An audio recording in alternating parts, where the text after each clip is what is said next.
Nyesom Wike, the Minister of the Federal Capital Territory, has vowed to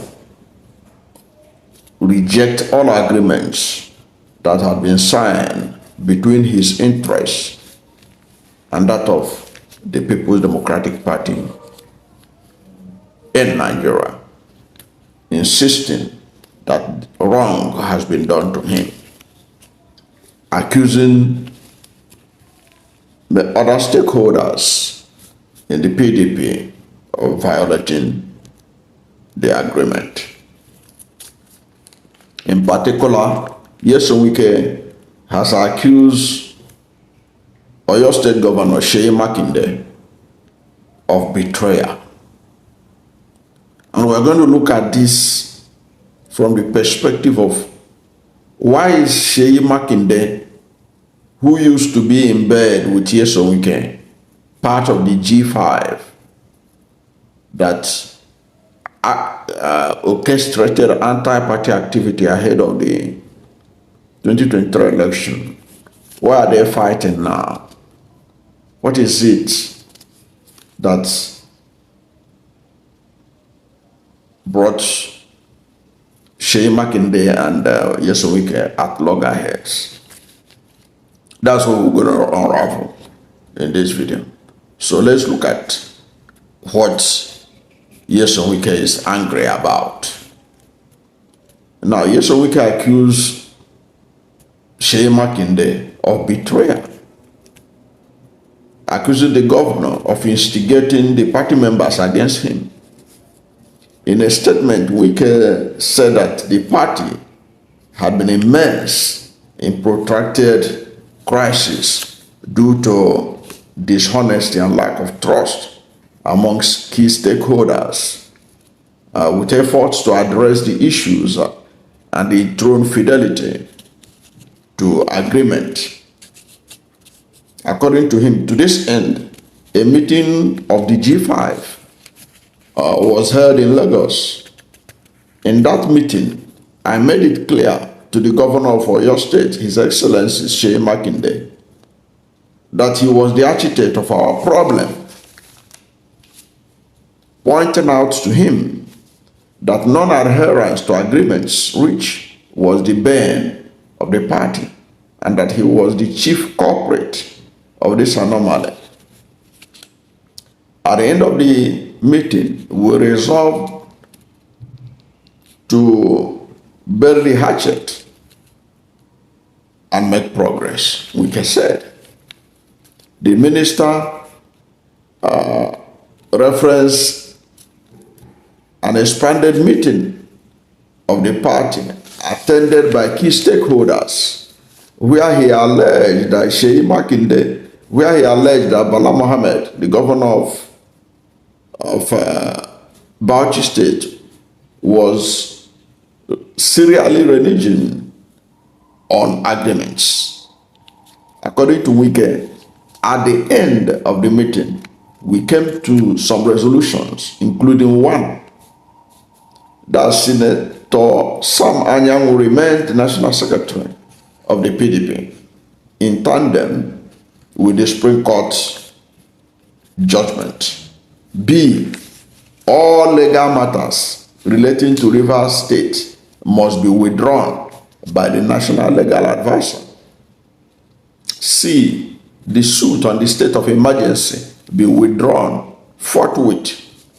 And D, nobody should deviate from the agreements so reached. Wike said. He claimed that he was begged to attend the stakeholders meeting at Bauchi Governor's Lodge, which led to the formation of Bukola Saraki-led Reconciliation Committee. Wike also accused Makinde of conniving. He accused Makinde of conniving with Peter Mba of Enugu State, governor of Enugu State, to orchestrate the meeting of the Southeast leaders to recommend that if Udo Koye was not adopted as secretary, that the region will pull out of the PDP. He accused Makinde of organizing some people in the National Secretariat to insist that the Deputy National Secretary should act as a National Secretary in violation of the agreement earlier reached. Furthermore, the letter confirming the candidacy of the governorship candidate of the party in the forthcoming governorship election in Anambra State, duly signed by the National Secretary, Senator Anyanwu, and the acting national chairman, was portrayed as rejected by the party through a rebuttal letter signed by the National Publicity Secretary, acting on the orders of Seyi Makinde and Peter Mba. Following all this, Nyesom Wike has vowed that he will not honor any agreement reached with the PDP and that he will pursue his interest through the judicial process. That means he will go ahead challenging any issue that, all the issues that he had with PDP in court. And you know what that means, because Nyesom Wike in recent time has been having a lot of successes in the courts. So if he's saying he's going to court with the PDP, you can bet where it will end, and PDP will be worse for it. Now, that brings me to the issue of why is Makinde and Nyesom Wike at loggerheads? They used to be chummy, so if you like. They are very united together. The G5, who fought Atiku Abubakar and worked for Bola Tinubu to be their preferred candidate in the 2023 presidential election. Why are they fighting? Now, there is this information going around that Seyi Makinde is trying to see how he can extricate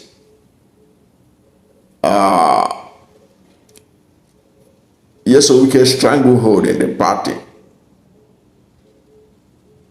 And the essence of doing that is because Seyi Makinde fancied himself as a potential presidential candidate.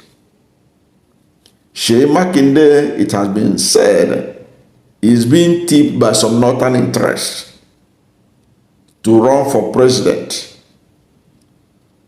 in 2027 to challenge Bola Tinubu. You and I know that Seyi Makinde is not going to go anywhere, but he has a right to his ambition. He is free to nurse a higher ambition than the one he's occupying right now. So based on this calculation, and he has found out, of course, being so close to Nyesom Wike, that he can't make any headway in that project without having a coalition with Nyesom Wike, unless Nyesom Wike buys into it. It appears that Nyesom Wike is not buying into Seyi Makinde's presidential ambition. And Seyi Makinde himself is not ready to shift ground. Alana is mobilizing seriously. He's doing his underground work, especially in northern region, trying to tell them that, look, if Tinubu is a bad person, you don't want Tinubu again, that another Yoruba like him can replace Tinubu through the PDP. How that is going to work, I don't know. Because Seyi Makinde taking over, let us assume, without considering that that is even possible, that Seyi Makinde and this disorganized PDP can be able to upstage Tinubu. You know, that's not possible. But let us assume without considering that it's possible. Seyi Makinde will not enter there and do 1 term. Okay? So he would like to do 2 times. I don't think that the North will even buy into that. But the fact remains that Seyi Makinde fancies himself as a potential presidential candidate in 2027. And that is at the root of his intervention, trying to take over the secretariat. What Seyi Makinde is trying to do is to also make efforts to have his interests protected at the National Secretariat. And you know that Nyesom Wike is a fighter. He's not going to take it lightly, and he's not taking it lightly. But that is also what you get. Now PDP, they are at loss on what to do. They don't know what to do about Nyesom Wike.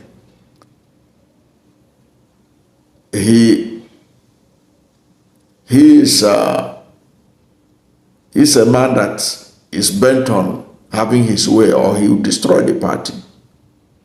When they had opportunity to suspend him, to do everything that a reasonable party should do to a party member who has gone out of line, they didn't do it.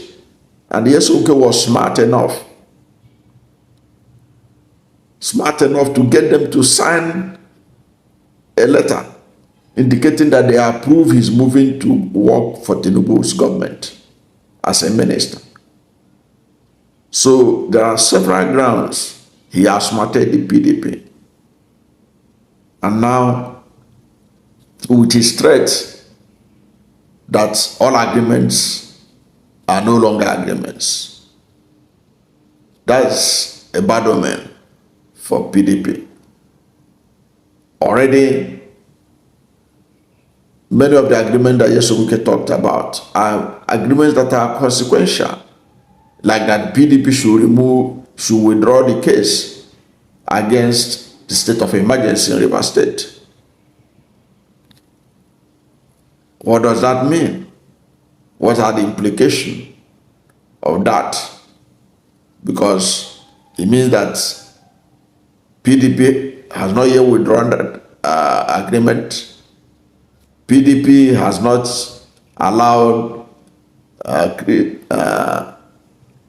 Senator Anyang to be the National Secretary and all that. So problem looms for PDP, especially at the national level and at Rivers State level. Because in Rivers State level, where people are concerned is the state of emergency, that the PDP was challenging the legality. It means the case, it has to go on. And as that case lingers on, it might affect the agreement that they are trying to reach for the restoration of Simi Fubara and his deputy and the State of Assembly that were suspended by President Bola Ahmed Tinubu while declaring the state of emergency on March 18 this year. I don't know what to think about Nyesom Wike's fight with Seyi Makinde and his threats not to abide by any agreement fought with PDP. What does that portend? And how do you see Makinde's fight with Nyesom Wike? What do you think it will lead to? And why do you think that Makinde fancies himself as a potential presidential candidate, given the fact that to many, including yours truly, he doesn't stand a chance in trying to restore power or wrest power from Bola Ahmed Tinubu in 2027. Whatever is your position, let's hear from you at the comment section. Thank you for watching this video. And if you are new to my channel, you have not yet subscribed to my channel, please subscribe to my channel. Hit the subscription button, hit the notification bell. When you subscribe to my channel and hit the notification bell, anytime I have a new video, you'll be among the first to know. God bless you. And please don't forget to like this video, because when you like it, God will rank it high and recommend it for more people. Thank you, and God bless you and yours.